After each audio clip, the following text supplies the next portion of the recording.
My dear teachers, today I would like to say 4 points about NAS.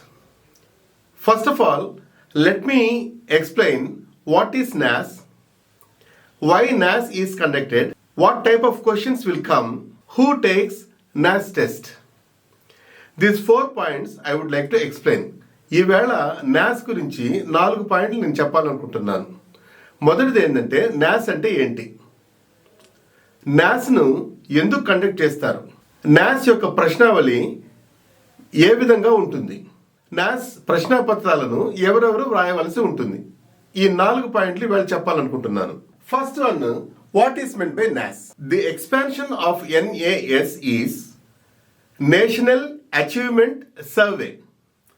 ఈ national achievement survey ప్రతి 3 సంవత్సరాలకు ఒకసారి నిర్వహిస్తారు. Once in 3 years NAS is conducted. గతంలో November 12వ తారీఖున 2021 సంవత్సరము NAS నిర్వహించారు.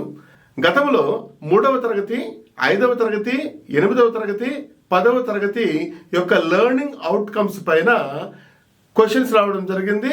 ఆ యొక్క విద్యార్థులను టెస్ట్ చేయడం జరిగింది. ఒక్క హిందీ తప్ప మిగిలిన అన్ని సబ్జెక్టులలోనూ NAS నిర్వహించబడుతుంది. 2024 సంవత్సరంన NAS 3 తరగతులు నిర్వహించబడుతుంది. ఈ 3 తరగతులు ఏంటంటే 3వ తరగతి, 6వ తరగతి, 9వ తరగతి. ఈ 3 తరగతులకు NAS నిర్వహించబడుతుంది. నెక్స్ట్, NAS అసలు ఎందుకు నిర్వహిస్తారు? ఇది నెక్స్ట్ పాయింట్. NAS అసలు ఎందుకు నిర్వహిస్తారు?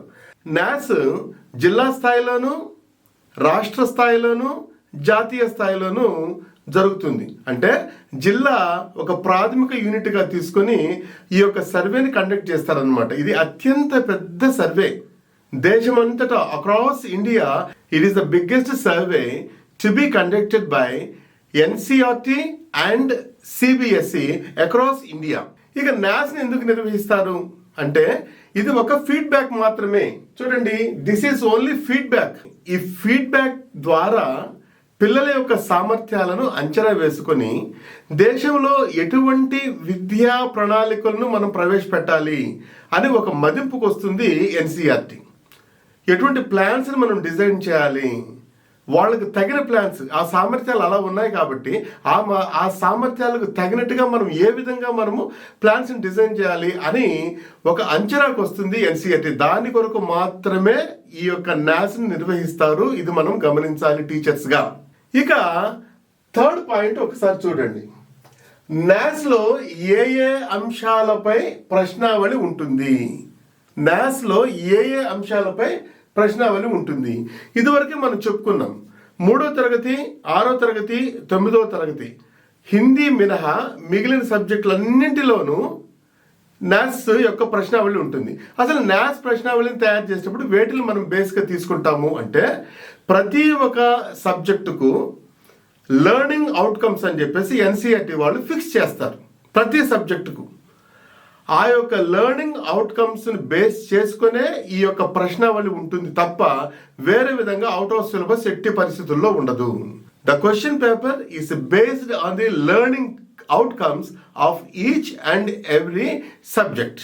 The learning outcomes of each subject are framed by NCERT and CBSE. అవి మనము ఆన్లైన్లో వెతికితే ప్రతి ఒక్క సబ్జెక్ట్ యొక్క లెర్నింగ్ అవుట్కమ్స్ కనుక్కుంటాం. ప్రతి ఒక్క లెర్నింగ్ అవుట్కమ్కు ఒక నంబర్ ఇస్తాడు. For example E301 English, E302, E303 అని చెప్పి ప్రతి ఒక్క లెర్నింగ్ అవుట్కమ్కు ఒక నంబర్ ఉంటుంది అనమాట. NCERT వాళ్ళ చేత ఆ నంబర్స్ ఇవ్వబడతాయి.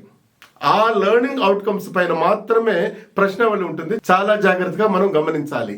ఇక 4వ పాయింట్ మనం తీసుకున్నామంటే ఈ యొక్క క్వశ్చన్ పేపర్స్ ఎవరెవరికి ఇవ్వబడుతుంది? జిల్లాలో కొన్ని పాఠశాలలను శాంపిల్ పాఠశాలలుగా గుర్తిస్తారు.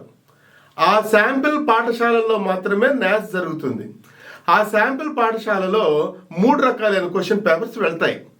ఒకటవది ఏంటంటే విద్యార్థులు రాయవలసిన క్వశ్చన్ పేపర్స్, ఆ సబ్జెక్ట్ టీచర్స్ రాయవలసిన క్వశ్చన్ పేపర్స్, ఆ HM గారు రాయవలసిన క్వశ్చన్ పేపర్స్. ఈ 3 రకాలైన క్వశ్చన్ పేపర్స్ NAS ద్వారా వారికి అందచేయబడతాయి. ఈ ముగ్గురు తప్పనిసరిగా ఆ యొక్క ప్రశ్నావళిని నింపవలసి ఉంటుంది. ఇదే కాక ఆ నాస్క్ ఒక అబ్జర్వర్ అనే అతను ఉంటాడు ఆ జిల్లాలో. ఆ అబ్జర్వర్ కూడా ఫీల్డ్ నోట్స్ ఒకటి తయారు చేసి ఎన్సీఆర్టీకి సబ్మిట్ చేయవలసి ఉంటుంది. ఇవన్నీ మనం జాగ్రత్తగా గుర్తుపెట్టుకోవాలి.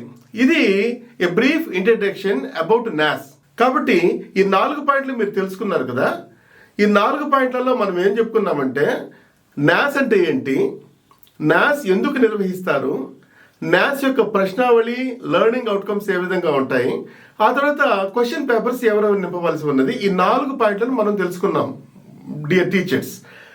ఇప్పుడు మనం ఏం చేయాలంటే మనము ఈ యొక్క లెర్నింగ్ అవుట్కమ్స్ను, ప్రతి ఒక్క సబ్జెక్ట్ యొక్క లెర్నింగ్ అవుట్కమ్స్ను మనము చాకౌట్ చేసుకొని ఈ లెర్నింగ్ అవుట్కమ్స్ను మనము బాగా రాబట్టేదానికి పెడగాజికల్ ప్రాసెస్ అని చెప్పేసి ప్రతి లెర్నింగ్ అవుట్కమ్కి ఒకటి ఇస్తాడనమాట. ఆ పెడగాజికల్ ప్రాసెస్ను బాగా విరివిగా ఉపయోగించి పిల్లల దగ్గర నుంచి ఈ లెర్నింగ్ అవుట్కమ్స్ను మనము రాబట్టాలి. ఇదే మనం చేయాల్సిన పని. అంతే. నాస్ అంటే పరీక్ష కాదు, ఏమి కాదు. ఈ నాస్ అనేది ఒక సర్వే. ఈ సర్వేలో పిల్లల యొక్క సామర్థ్యాలను కనుక్కునేదానికి ఒక ప్రశ్నావళి ఇస్తారు. ఈ ప్రశ్నావళిని ఎదుర్కొనేదానికి మనం ఏం చేయాలి అంటే పిల్లల్లో లెర్నింగ్ అవుట్కమ్స్ను బాగా డెవలప్ చేయాలి. దానికోసము ఈ యొక్క స్పాన్ ఆఫ్ టైంను మనం ఉపయోగించుకొని 3వ తరగతి, 6వ తరగతి, 9వ తరగతి ఈ తరగతి విద్యార్థులకు స్పెషల్ ఫోకస్ పెట్టి వారి దగ్గర లెర్నింగ్ అవుట్కమ్స్ని మనం సాధించేదానికి మనం ప్రయత్నించాలి. ఇంతే మనం చేయాల్సింది నాస్ అంటే. అంతకుమించి ఇంకేం లేదు. ఇది అన్ని సబ్జెక్టుల వారికి, అందరి టీచర్లకు ఇది అవసరం అవుతుందని ఈ యొక్క వీడియో తయారు చేయడం జరిగింది. ఈ వీడియో మీకు నచ్చినట్లయితే, ఇప్పటి వరకు నా యొక్క ఛానల్ని మీరు సబ్స్క్రైబ్ చేసుకోనట్లయితే దయచేసి నా ఛానల్ సబ్స్క్రైబ్ చేసుకోండి. నా యొక్క ప్రయత్నాలను ఉత్తేజపరచండి. Thank you.